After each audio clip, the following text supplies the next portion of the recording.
Welcome, everyone, to episode 17 of the Weekly Stash. I'm Steve McGauley, editor-in-chief of TMStash.com, and with me, as always, are two chief comic book writers, Ed Garrett and Joseph Gagel. How we doing? Doing great.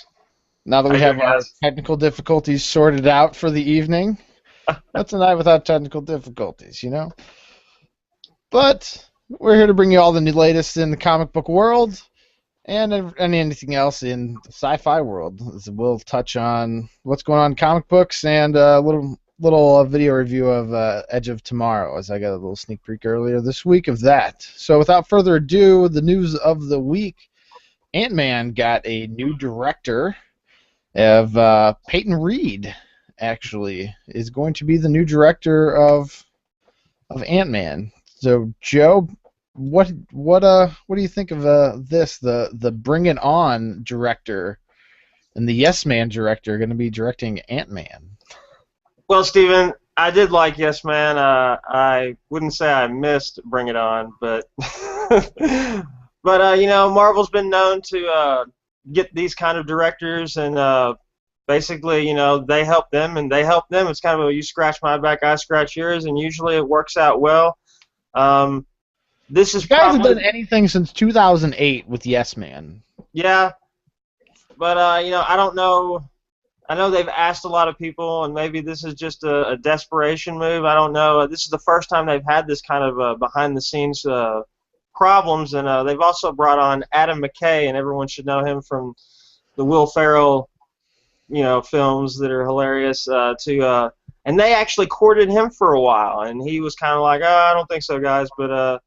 You know, Paul Rudd's in the film, and Paul Rudd's worked with him a lot, so maybe, you know, that'll bring a little bit of their relationship and comedy into it. The interesting thing is that McKay was on, like, the front runner to direct it, but dropped out at the last minute. And was like, no, I don't really want to direct it, but I'll continue to help with the co-writing. Yeah, so you know, he's going to make some of the tweaks that that made Edgar Wright leave in the first place. So I don't know, you know. I just hope that it pans out well. You know, I know more than likely if it doesn't end up well, they'll just not make another one, I guess. So I mean, according to what like Hollywood Reporter had said, was that Edgar Wright had contributed some to the film, and so he had contributed some to the script alongside Joe Cornish, who wrote Attack of the Block, which is a great movie. And McKay was helping with the writing as well. So I guess he is going to still be writing the film, and they're still going to use some of the stuff that Wright and Cornish had done. And I guess Paul Rudd had some input to the script as well. So obviously Paul Rudd will be Ant-Man. So, but it definitely does appear that it is going to be more of the comedic route for this movie with who they have writing. And I do know that they have to. I don't really know much about Ant-Man because I have never read an Ant-Man comic ever, so I don't know if going the comedic route is good, bad. That's where I leave your expertise to come in. I think it could be good. It can work. I look at Marvel's on-screen track record, and I have to believe in what they're doing because everything else has worked so far. Where some have had their, you know, didn't have their highest moments, but they weren't necessarily failures, I would say. So, they've got to get going quick though. There's a lot of people like me that don't know jack squat about Ant-Man, and you're trying to get these directors on board, and they're like, "Who the hell is Ant-Man? He makes small people." Yeah, but you don't know a lot about Guardians of the Galaxy either, and the Guardians is gonna be awesome. That's all I need to know. I think it'll be pretty good though, but they've got to get to work fast because yeah, they've already got a date. It's like next year. If they're gonna make that summer date after Age of Ultron, then they're gonna have to get on it. Yeah, so I'm just kind of skeptical of this Marvel property. I agree. There hasn't really been a bad Marvel movie for me yet. So I feel like the first trailer is going to be the big make or break, I think. Yeah, they're going to make some kind of trailer for this for sure for it not to flop. Ed, do you have any insight or opinion on this at all? Yeah, I get nervous anytime they make a comedy film from a superhero thing because I keep remembering Batman and Robin, which I would like to get out of my brain, but it's seared in there no matter what I can do about it. Chill. Yeah, and as far as Ant-Man, now I've got a whole lot of old Ant-Man stories from about 45 years ago, but I haven't been reading them much in the last few years. But I'd love to see what a movie like this would turn out to be. And I don't mind a little humor. It's just if they really go for camp humor, I hope they don't. But we'll see. Like you said, there's not been a really bad Marvel superhero movie yet. Wish I could say the same thing about DC. Yeah, and we were touching on that a little bit pre-show, how there's a lot that we wish DC would do differently with a lot of their movies, and we've touched on that before. But they just need to get the TV people to do the movies. The general consensus. Mm-hmm. And everything will be fine. Just get everyone doing the Arrow to do the movie. And then DC will be fine. So moving on from what's going on in the movie world, from Ant-Man, I know we had Cyclops 2, which I unfortunately haven't had an opportunity to read yet, but Joe, you got a chance to read that. Yeah, it What was. did you think of Cyclops 2? I was a big fan of the first one. It went well to the next one. They've been traveling father son across the galaxy. They kind of stop at a Las Vegas type place in this one. Where he gets to see more of the galaxy, and they're there to make a deal. Or his dad is, I should say, to make a quick deal on the side, and he does that, but they get jumped by some space pirates that are looking, because his dad has a bounty on his head, because you can't be a space pirate and not be in a little bit of trouble. But Right. This moment though is where young Cyclops actually kind of gets to shine as a fighter almost, because he's been he's been through a lot. He's been through time traveling, and everyone you're still a kid, but this is really it really becomes his moment to show that, hey, I'm useful and I can be good in a fight. So it was a pretty good issue. I'm pleased with it. Yeah, it was a good start to. I like where they were going with the series, so I'm excited to actually get to read number 2. I'm actually trying to get on here to download this, but it's not working. So yeah, I will definitely be picking that up and reading that for sure. Well, what else do you have in the Marvel universe while we're at it, Joe? I'm just going to cover Original Sin number 3. It was another good issue to the story. They've got the Orb in custody. He's the Z-lister I was talking about with the eyeball head, and they're doing some heavy questioning on him. But the bigger part of the story is that there's these other groups of heroes that have been teamed up and are doing research on how this could have happened, but you don't know who's got them, who's in charge of them. That's been a kind of a mystery, is who's been sending out these teams of heroes to figure out what's been going on, and you find out that there have been other cosmic-wide killings, like on a cosmic scale, by these green bullets that seem to have some kind of gamma signature to them. So, and they're tracked down to a point, and there's going to be some spoilers coming up here, so sorry. I'm going to keep it light, though. In one of the groups, the Winter Soldier is kind of exploited as maybe a suspect, as he kind of leaves his team high and dry and goes back and kills Nick Fury Sr. And I mean brutally kills him. Takes his head off. And Damn. basically, and I think it's all revolved around the secrets that were exposed, because in the end of the last issue, a lot of secrets were let out of the eye, and Nick Fury's the only one who doesn't see any of the secrets. Everybody else sees everybody else's secrets. And some of the heroes, because of that, have gone off. Like the Hulk has gone off on his own to destroy Tony Stark for some reason. He's mad. So this has injected a lot of chaos into the Marvel universe, and the big thing with Nick Fury was like a big wow to me, like whoa. So moving forward, that should be quite interesting. Yeah, that's a huge twist.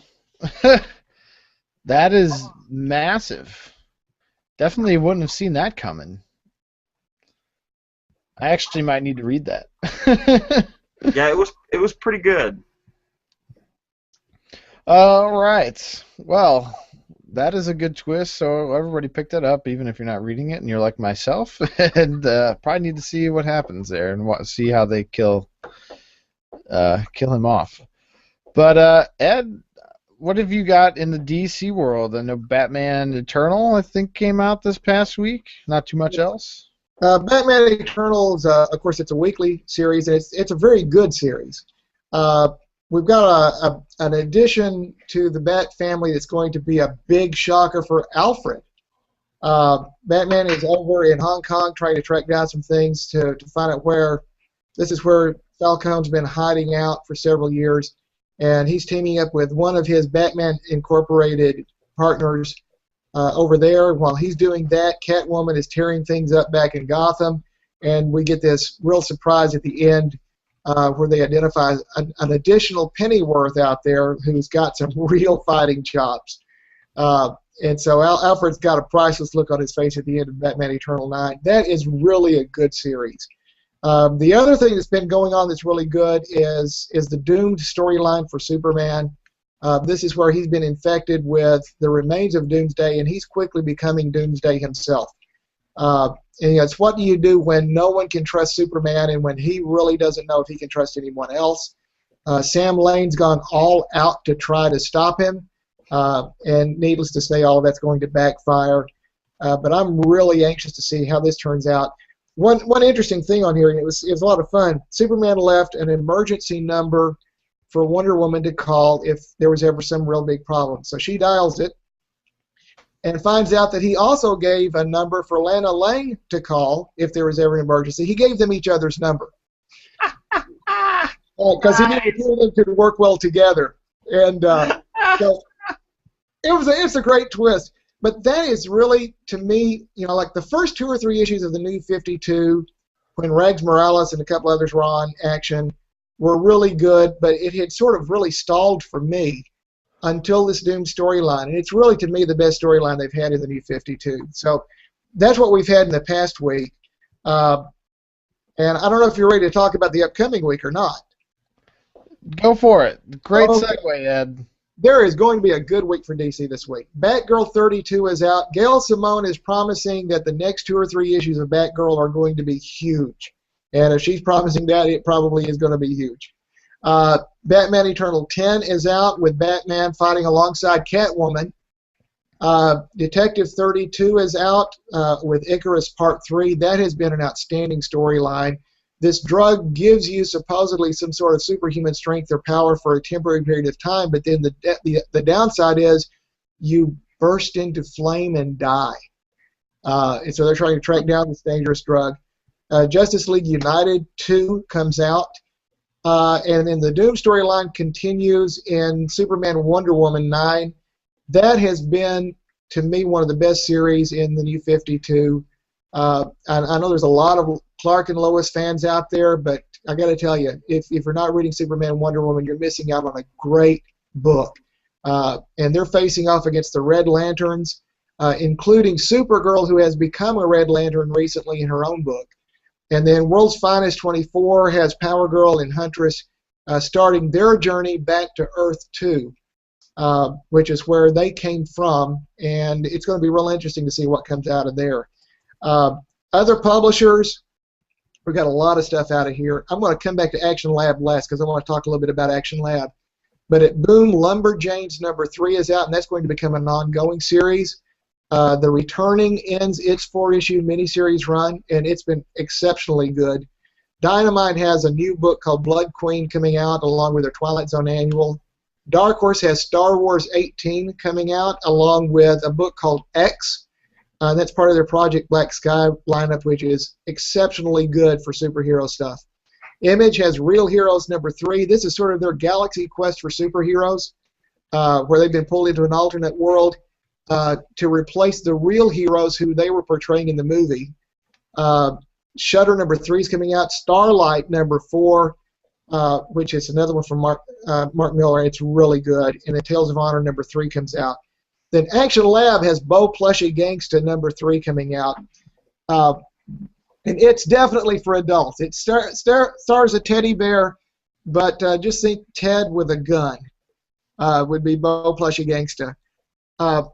Action Lab, to me, is one of the best publishers out there. This was our first indie publisher that we talked with. And last week I talked a lot about Valiant.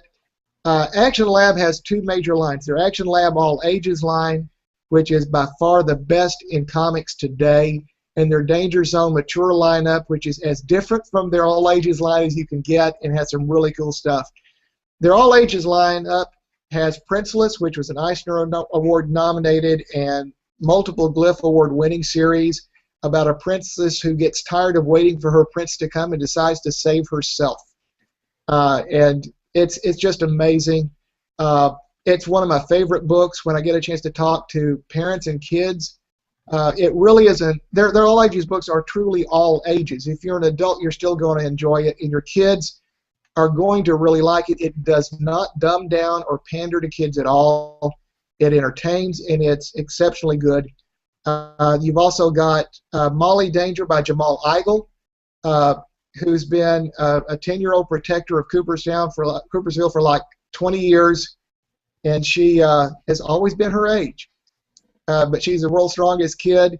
You've got Skyward from Jeremy Dale. His artwork is almost Disney-esque, and it's just rich, and it's got great emotional content, and it's a great adventure book. So that's their kids lineup. Their adult lineup, everything sets a genre on its ear. M Theory was the first indie book I got a chance to review on the site. And you've got a guy who the very start of the book, he's shot and killed by his girlfriend. Wow. And then he wakes up to find that his cat can talk. And he goes into all these really weird adventures, and it's bizarre and it's wonderful. They've had Ghost Town, which was what would happen if someone had learned how to weaponize time travel. You've got, oh my gosh, I'm Zombie Tramp, which is out right now. Night of the 80s Undead. Several other books have been good. And Fracture, which is one of my favorite superhero books. And they keep coming up with more titles. They've got a few more coming out now. But if you want something that is highly creative, that gives you something that you don't see in other books, whatever genre they're hitting, you're going to have a twist that you don't see anywhere else. It's not one of the biggest publishers out there. It's certainly an up-and-coming publisher, and they've managed to get a stable of highly talented writers and artists, and I can't recommend these guys highly enough. It's Action Lab and Danger Zone, and if you aren't checking them out right now, talk to your comic store. If they're not ordering them right now, now's your chance to talk to them. Get them into their previous issue with Diamond, and get a few things under pre-order. I think you'll be glad you did. And that's sort of the wrap-up for Indies. Awesome. Yeah. Hey, Joe, what do you got coming up next week with Marvel? I got a decent list next week. Uncanny X-Men #1 special starts, which is going to be a 1 of 3 book with a crossover with Iron Man and Nova. Disney's next book, Figment #1, which is a steampunk fantasy type book. That's going to start up this next week. Got Nightcrawler #3, which has been pretty solid. X-Force #6, which has been a really good one in my opinion. Wolverine #8, 3 Months to Die, starts, which is what it says, 3 months to die, and then they're going to start the death of Wolverine. So that should be a pretty neat story. And then for our original Sin tie-ins, we've got Deadpool #30, All New Invaders #6, and Mighty Avengers #11. And the next chapter in the Spider-Man Learning to Crawl #1.2. Steven, back to you.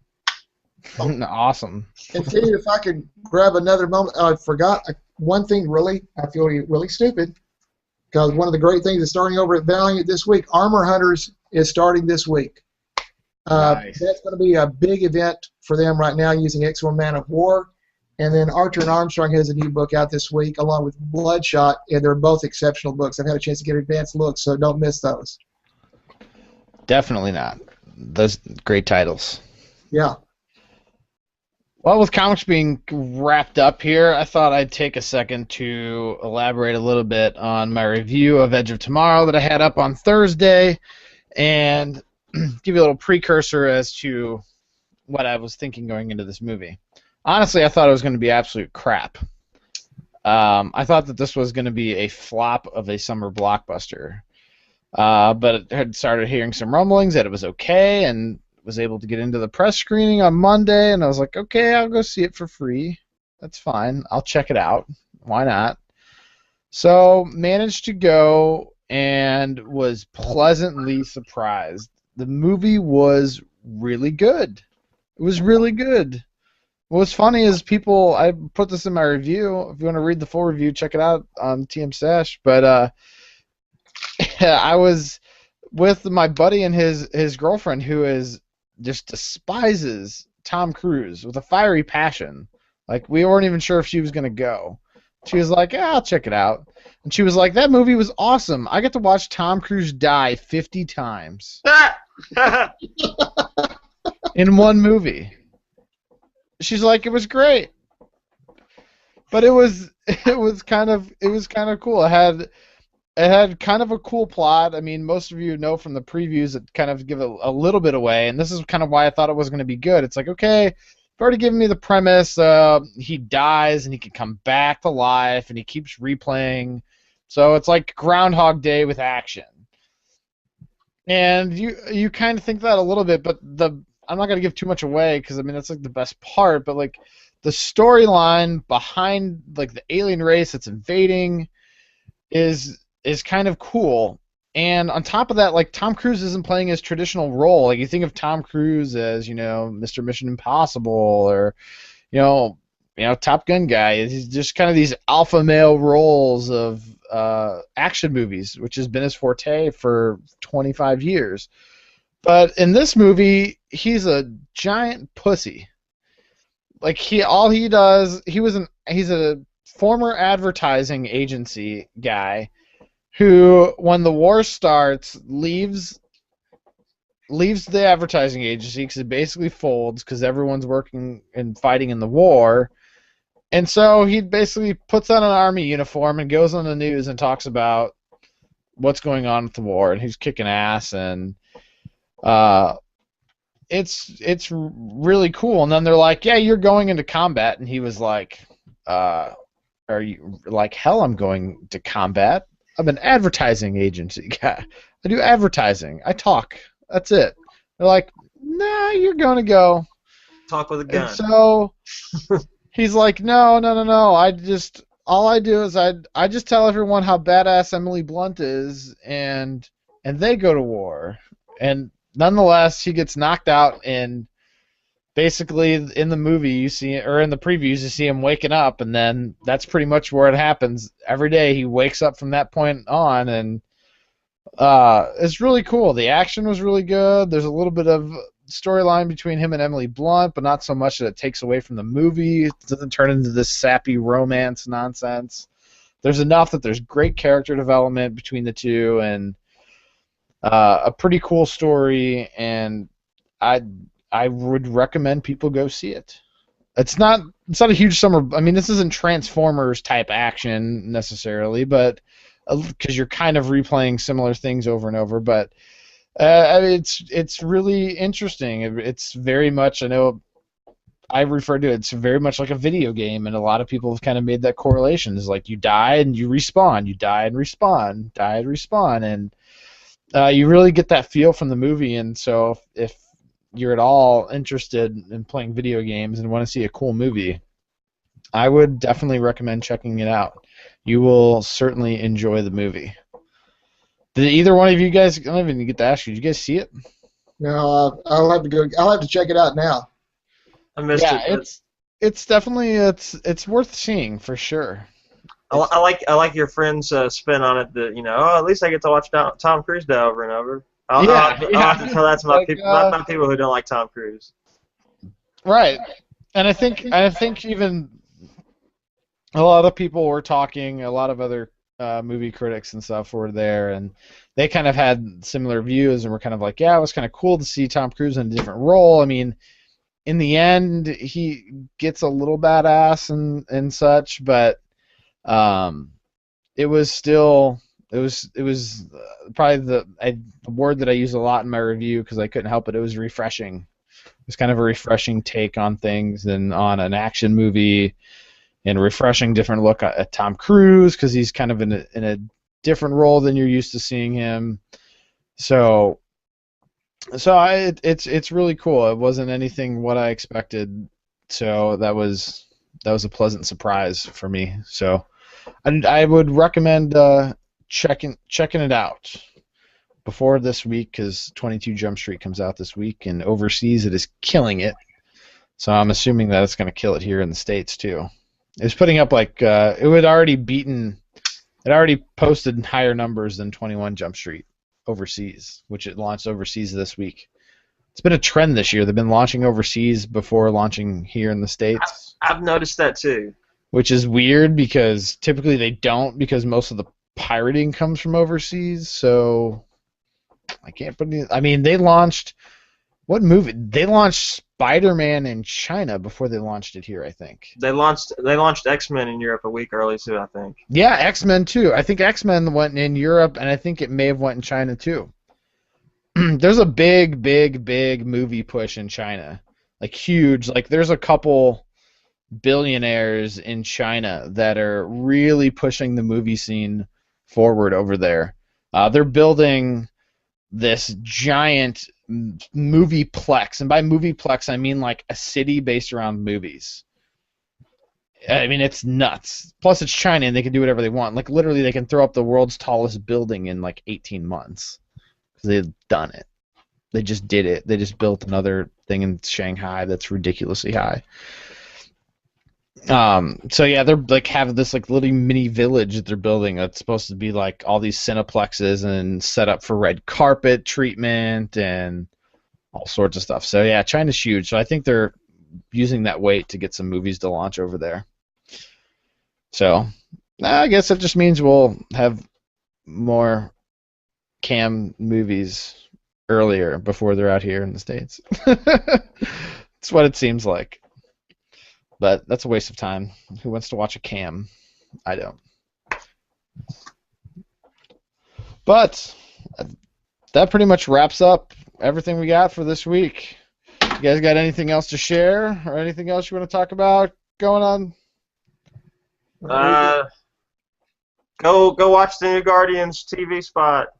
Yes, yeah, the new TV spot. Yeah, it's running during the NBA Finals. I know a lot of you probably give a hoot about the NBA Finals, but if you can catch the commercials during the NBA Finals, you're likely to see a Guardians of the Galaxy trailer. It might be on your local Google as well, or YouTube. Yes. There you go. Yes. I'll try to find that and have that up on the site tonight. For those of you who are going to be in Charlotte for Heroes Con in a couple of weeks, I will be there wearing a TMStash t-shirt, so if you get a chance, come up and say hi, and we'll even grab your picture if you're willing and put you on the site. Especially if you're from Finland. Cool. And we could put something up on the website if we get enough people. We could maybe do a meetup. Yeah, Joe was found. I was talking before the show. We found out that for whatever reason, we're actually somewhat popular in Finland. So hi to everybody over there, and glad you're following us. The amazing thing about the internet that even countries that don't speak English that are will randomly be picking up your site. So it's cool. So hello, worldly viewers. We appreciate the support and everything. But that is it for us tonight. Thank you guys, and everyone keep reading the stash. Good night. Night. Well,